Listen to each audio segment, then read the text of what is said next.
анхаарлаа хандуулна.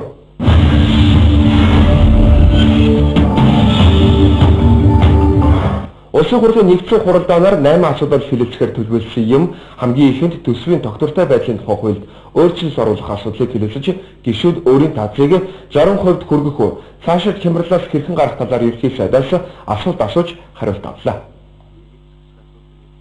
Улсын хурлын чуулганы нэгдсэн хуралдаанаар төсвийн тогтвортой байдлын тухай хуульд нэмэлт өөрчлөлт оруулах тухай хуулийг хэлэлцсэн юм а.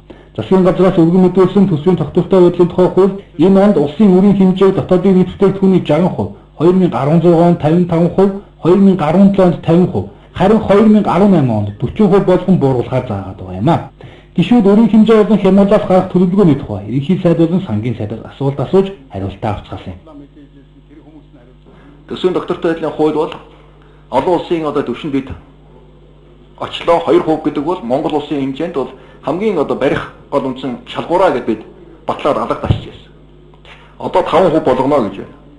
Тэгээд 5% дотор Чингис Бонд хөгжлийн банкн дээр байгаа зацуултууд түүний үлдэгдэл 740 тэрбум төгрөг үлдсэн гэдэг мэдээлэл ирсэн. Энэ 740 тэрбум төгрөгийг энэ төсөвт зацуулах зардал нь төрөл зүйл нь бол тодорчсон. Одоо санхүүжүүлэх үлдсэн гэж тайлбартай байгаа. Тэгэхээр энэ алдагдлыг 5% болгож заавал тэр 740 тэрбумаар ингэж санхүүжилтийг нэмэх нь зүйтэй юу? Монгол улс бол хөгжлийн банк за энэ дотроо Чингис Бонд, Самура бонд, үн докторжуулах хөтөлбөр за дээр нь төсөв гэсэн ийм олон төсөв гадна яваад байна. Тийм учраас энийг нэгтгэж оруулж ирээ гэдэг ийм шаардлага бол их олон гишүүд тавьдаг байсан. Тэгээд тэр хүрээнд бид нар хөгжлийн банкнаас санхүүжих хэмжээг дотоодын төсвийн алдагдлыг бол 5% дотоодын нийт бүтээгдэхүүнийхээ 5% дээр бариад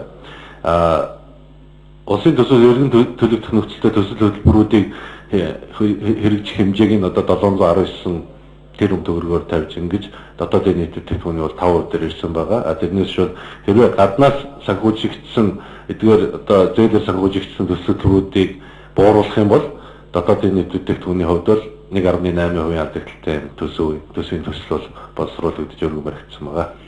Тэгэхээр 2014 оны өрийн хэмжээг нэг хүнд хүлээгч өгөөсгөөр нь тооцоод үзэх юм бол нэг хүнд 5 сая 89 мянган төгрөгийн өр гэж ингээд байгаа шүү дээ. Тэгэхээр энэ ч муу үр дагавар юм уу эсвэл сайн үр дагавар юм уу гэдгээс асуудал гарч ирж байна.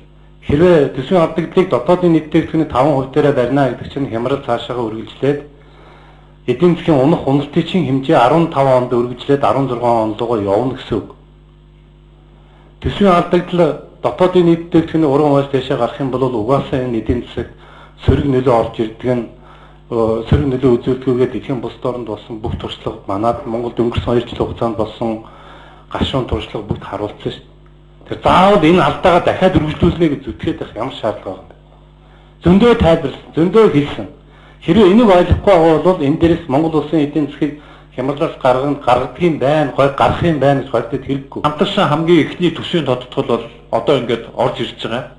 Энэ төсвийн тодтгол дээр урд жилүүдэд за одоо ингээд бид нар болохгүй байна, хийж чадаагүй байна гэдэг юмнуудаа хий гэдэг дээр бид нар ойлголцоод энэ хасах 1.8-аар төлөвлөсөн байгаа төсвийн алдагдлыг хөгжлийн банкаа оруулж ирээд төлөвлөе. Бид нар хасах 1.8 гэдэг хувийг одоо таны түрүүний хэлдгээр бахан уралдаж зардал нэмсэн нэг ч юм тавиагүй шүү дээ. Байдгаар нь бид нар хасаж орж ирсэн. Ингэж 4.8 болж нэмэгдэж байгаа нь хөгжлийн банкны зардлаа яг тэр хилээд байсан шүүмжлэлийн дагуу тавьж л орж ирсэн шүү дээ. Зардал бол нэмээгүй. Энэ бол бид нар аргачлалаа өөрчилж байна гэсэн үг. Олон улсын байгууллагууд, олон улсын валютын сан, Дэлхийн банк бүх байгууллагууд биднэрт юу хийж яах вэ гэхээр та нар бол ингэж хөгжлийн банкыгаа тусгаж явдаг нь зөв бодлого руугаа орж байна. Зөв бодлого руугаа орж байгаа учраас засгийн газрын энэ үйл ажиллагааг чинь дэмжиж байна. Тийм учраас энэ жил тэр 4.8-ыг хийгээд ороод тэр эргэжчид багсгаа хийгээд ороод тэрний дараа жил багсгаад ингээд төсвийн тогтвортой барилгын хуулийнхаа үндсэн зардуудыг хэрэгжүүлэх чиглэлээр засгийн газар чинь үйл ажиллагаа ингээд эхлээ явж байгаа энэ үйл ажиллагааг чинь дэмжиж байна гэж хэлээд байгаа шүү.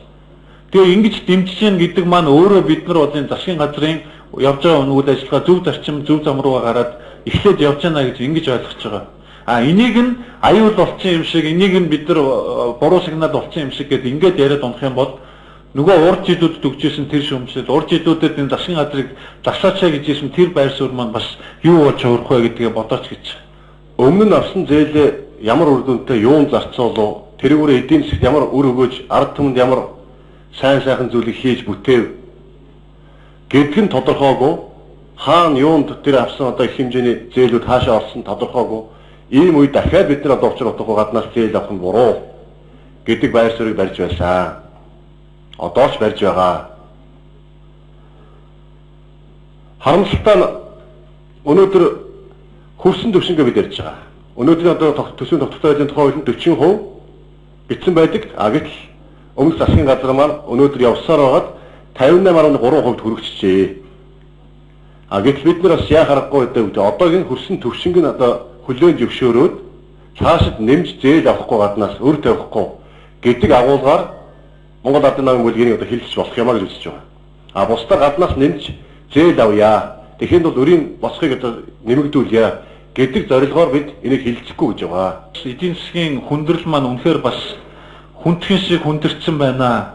Энэ асуудлаа хаягдлахгүй болохгүй гэдэг бол зөвхөн нэг намын юм уу, нэг засгийн газрын эсвэл нэг ерөнхий сайдын ийм асуудал биш болцсон.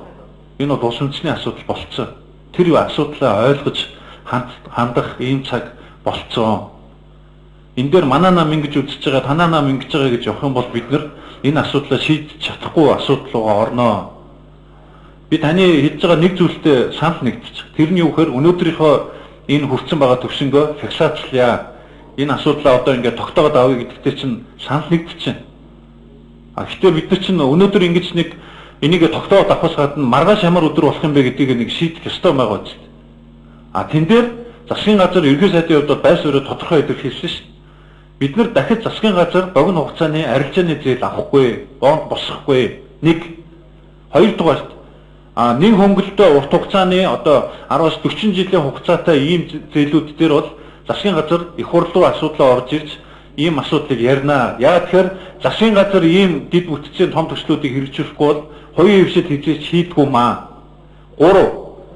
Хувийн хвшлийн мөнгө оруулж ирээд энэ бүх асуудлаа шийдэх болцоо нь гарсан тохиолдол дээр жижигхэн 10, 20, 30% нь энэ баталгаа шаардж байгаа юмнууд дээр засгийн газар төлөөдргүүд дэмжиж баталгаа гаргаж явахаас өөр аргагүй.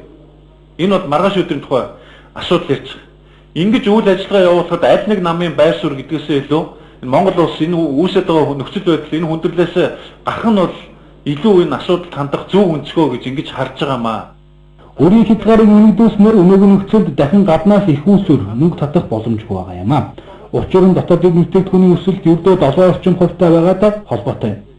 Дээрээс нь төргийн ханш цул байгаа учраас 60% болголоогод дахиж их үүсвэр татах боломжгүй. Харин дараагийн удаа дотоодын бүтээгдэхүүний өсгөж төргийн ханшийг чангаргал тодорхой их үүсвэр татах боломж бүрдэх юм байна. Өөрийн хязгаарыг 60% хүргэн гэдэг нь ердөө нөхцөл байдлаа хуулиндаа нийцүүлэхийн тулд хийж байгаа алхмаа гэж сангийн сайд тайлбарласан. Одоогоор дотоодын бүтээгдэхүүн төслөх үеийн хэмжээ 58.3% хүрчээд байна. Үлдсэн 1.7% багахан орон зай гэж тооцвол гаднаас дахиж их үүсвэр татах бонд зээл авах боломж үнэндээ байхгүй болсон. Улсын өр нэгэнтээ дотоодын бүтээгдэхүүний 58.3% хүрсэнд бол улсын хурал дахь намын бүлгүүд харилцан ярилцаж ойлголцол хүрээд байгаа юм аа. Төсвийн тогтвортой байдлын тухай хуульд өөрчлөлт оруулах тухай хуулинд